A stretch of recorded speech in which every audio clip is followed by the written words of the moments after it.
My name is Jennifer.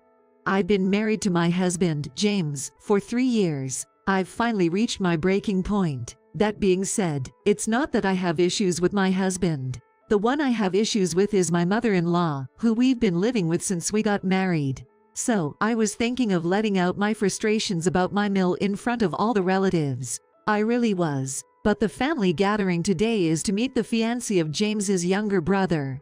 Basically, it's a big gathering with the extended family. There's a chance that because of my actions, my brother-in-law's marriage might be called off. If that happens, I'd like to think that his fiancé dodged a bullet. I mean, I'd feel bad for my brother-in-law, but as I was thinking these things, I showed up at the family gathering. The gathering had a friendly and pleasant atmosphere throughout. As it was about to wrap up, I garnered everyone's attention. "Excuse me, but could you all give me a moment?" When I said that, everyone suddenly went silent. They stared at me with "what's going on" expressions. I took a deep breath. I know this might not be the right timing, but we haven't been able to have kids in the 3 years since we've been married. "Wait, what do you mean?" said my husband, looking confused. I looked at him apologetically and said, "We haven't had kids in 3 years, so as my mill said, I'll file for divorce." "What?" my husband shouted and stood up. James' father, also looking shocked, asked me, "Jennifer, what are you talking about all of a sudden?" "Yes, my mill told me that if we couldn't have kids in 3 years, it's tradition to get divorced here." Huh. My father-in-law looked at my mill in shock. At that, my mill, looking flustered, said, "What are you talking about, Jennifer? But you said that, didn't you?" "Well, My mill started to scramble for words. As I watched her, I remembered all the times she had been unkind to me. My husband works in farming. Perhaps because of that, he had trouble finding someone to marry. His parents had almost given up on him ever getting married, but my husband himself hadn't given up. After much effort, I met him on a dating app. I was just an ordinary office worker, and I grew up in a suburban area of a city, something similar to New York. That's why I had a slight interest in living in the countryside and farming. Of course, I understood that farming as a profession would be pretty challenging. But compared to the hectic life of the city, farming seemed several times more appealing to me. So, I quickly decided to date my now husband.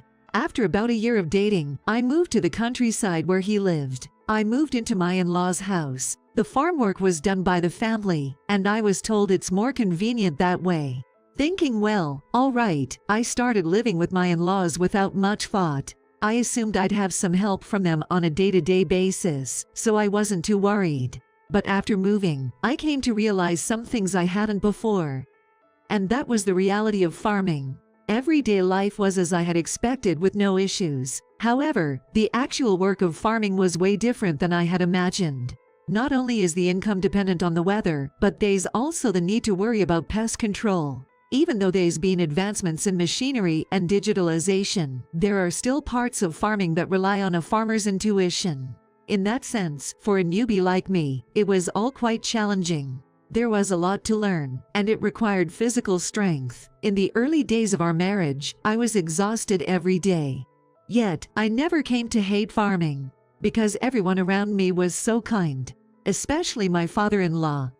Even though he was busy, he took the time to teach me the basics of farming. My husband gave me detailed instructions so that I'd understand. Even when I learned just a little, they would praise me, maybe even a bit excessively.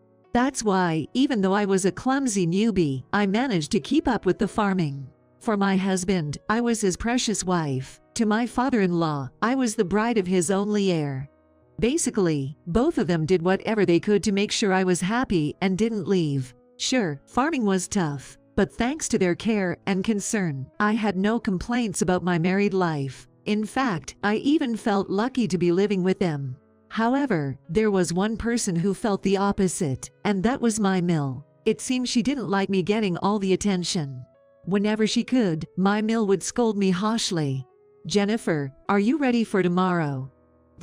Yes. I'll start now." "Now, how's that going to work?" "I'm sorry. You think farming is a walk in the park?" "No, I don't." "No excuses. Get to it right away." I was always nagged over such small matters. Even about household chores, I was picked on for the tiniest things, like using a toothpick to clean the corners of a Tupperware container, finish the laundry before starting the farm work, or during the summer, make the meals saltier, stuff like that. Of course, there were some things my mill said that made sense. When you're working under the hot sun, you need more salt, so making the food saltier is a common approach. So, I would often listen and agree. However, there was one thing I couldn't agree with. It was about having children. Every now and then, my mill would ask me, "Jennifer, no kids yet?" No. Don't you think you should hurry up and have some? Why? It's a no-brainer. For farmers, having an heir is crucial. She kept putting pressure on me like that. Eventually, I started to wonder if the stress from my mill was the reason I wasn't getting pregnant. I'm so fed up with my mill's nagging. After my husband and the others went out for farm work, I mumbled to myself. That's when it happened. Suddenly, from behind me, I heard, "Did I do something?" "Mother, you're back. I just came back to pick up something I forgot. So, you have a problem?" "No." I regretted letting my guard down. At the same time, I knew my disgruntled my mill wouldn't miss this golden opportunity. With a smug smile, she said, "It's been about 6 months since you got married, and still no baby, right?" "Yes. In our family, if you don't have a child within 3 years, it's customary to get a divorce." Divorce? I was taken aback, but my mill continued calmly. "I had my son, James, in the 2nd year of my marriage. It's the same for all our relatives. But you didn't mention this during the wedding. Why would we? If we did, you might have refused to marry into the family. Telling me after the marriage is quite unfair, don't you think?" If you don't want a divorce, just have a child." "Huhada." My mother-in-law laughed loudly as if mocking me. "She's been telling me to have a child for the longest time. That alone was stressful enough. And yet, if I don't have a child in 3 years, it's divorce." Such words add even more pressure. A whirlwind of farts went through my mind, leaving me speechless in front of my mill. Then, seeing my vulnerability, my mill unerringly kept asking, "So, no baby yet?" Just hearing that once was stressful. Living together, I feel that stress all the time. From morning till night, every time she saw me, my mill would ask me, "How are you feeling, Jennifer?" "I'm fine." "Not just fine, are there any signs of pregnancy?" "That's what I'm asking about." "Well, not yet." Such a useless daughter-in-law. She muttered under her breath. Her words stung. At that moment, my father-in-law came home. "No, Jennifer. You look worn out. Are you okay?" "No, I'm fine. If you're tired, you can rest. Let Susan handle the housework." Susan is my mill. In essence, my father-in-law was showing concern for me. Being exposed to his kindness made me think, would someone really get a divorce just because they couldn't have kids these days? Both my father-in-law and husband are trying their best to keep me. I don't even think there's a need to go that far. Yet, would someone really decide to divorce just because they couldn't have kids in 3 years? My mill mentioned it as a tradition, but is there really such a tradition? I started to doubt what my mill said. I should verify this. When I thought about it, I asked my father-in-law about our family tree while my mill wasn't around. I'd like to know for when I'm sending holiday gifts and such. When I said this, my father-in-law shared the family stories without any suspicion. "This family is like this, that one's like that," he went on. Eventually, he mentioned something interesting. "And you know, my brother took a long time to have kids. I think they had their first child after 10 years of marriage." He reminisced, but that clarified it. Despite not having kids for 10 years, my father-in-law's brother and his wife didn't divorce. That means my mill's story was a lie. Realizing that, I decided to get back at my mill. If someone tries to pull one over on me, I'll get even. Even if they cry and apologize, I'll never forgive them. From that day on, I decided to document every word and action of my mill. I took notes on all her actions and recorded everything she said to me. Moreover, I used a smart watch with a built-in voice recorder, so she wouldn't know I was recording. This way, I can always have it on me. Besides, she probably doesn't even know what the size. And that's how I managed to record her voice without her knowledge. As time went on, my mill said to me, "It's almost been 3 years. If you don't have a child in 3 years, you better get a divorce." Yes, I remember. Since I was recording, I responded meekly. During this time, as I was documenting my mill's tyranny, an opportunity came my way. It was regarding the engagement of my brother-in-law, Michael. Michael had met a woman named Carol through a college friend. They had a long-distance relationship and seemed to be planning to get married soon. With Michael's fiancée coming to meet the family, we organized a family gathering with the relatives. The day happened to be almost 3 years since my wedding, on a Sunday. It seemed a little early, but it was a good opportunity to expose my mill. I did feel bad for Michael and his fiancée, but it's probably better than having her go through the same ordeal. With that in mind, I exposed my mill's actions and words. In front of all the relatives, I said, "My mill told me it's customary here to get a divorce if a couple doesn't have a child within 3 years. Hearing this, my mill was flustered. Facing an angry father-in-law, she started stammering, I didn't mean." On the other hand, when I looked at Michael and his fiancée, they seemed quite shaken. Michael, trying to comfort his worried-looking fiancée, "That's not a real tradition." "Really? I wouldn't divorce you even if we don't have kids." Michael tried to reassure her in various ways. Eventually, as my mill was being grilled by my father-in-law, she directed her anger at me.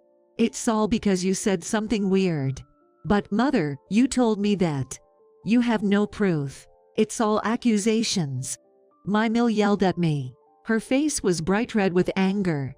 Pretending to be taken aback, I said, "But it's true. Here." I then handed over my smartwatch to my father-in-law. "What's this?" My Phil tilted his head. "It's a smartwatch. To put it simply." I began explaining the features of the smartwatch. How you can listen to music, take photos, and even use it for healthcare. I also mentioned its voice recording capabilities. "Hey, let me see that for a second." My mill tried to snatch it away. However, my Phil stopped her and said, "Would you mind playing that recording for me?" "Sure." As my mill turned pale, I played the recording. "If you don't have a child in 3 years, I'll make sure you get divorced." The recording of my mill's laughter filled the room. The next moment, my FIL's voice boomed. "What the heck is this?" "Huh, well. Did you really say this?" "No, I was thinking of our family." No excuse seemed good enough. In the end, my mill broke down in tears after being scolded by my Phil. My husband also started blaming her. "How could you do something so terrible to my precious wife? I trusted you, Mom. We're not living together anymore." My husband began to say. After that, my husband and my Phil discussed things and we decided not to live together with my in-laws anymore.